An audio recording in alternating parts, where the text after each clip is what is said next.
បាយចិត្តទេស្រស់ចរណៃរីងរាយទេថ្លៃបំណងបានសម្រេច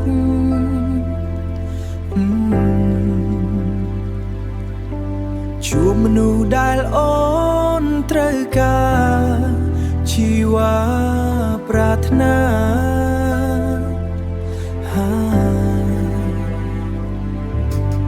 ឯបងនៅទីនេះក្រោមដំណក់ភ្លៀងរបសាយ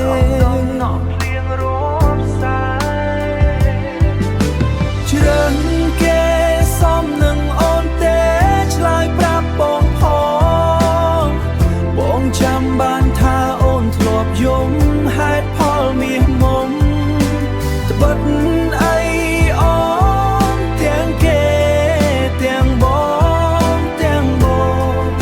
បំណងចង់បានទាំងពីរ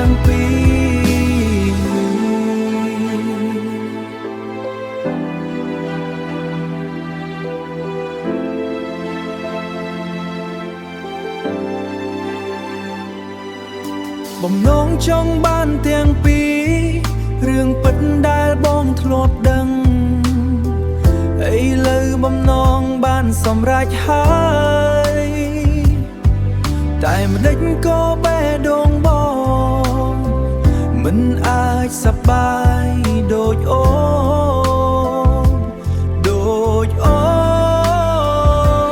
ន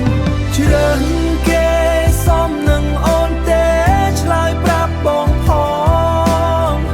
បងចាំបានថាអូនធ្លាប់យំហេតុផលមាសមុំបងចាំបានធ្លាប់យំហេតុផលមាសមុំបំណងចង់បានទាំងពីរឥឡូវបានហើយ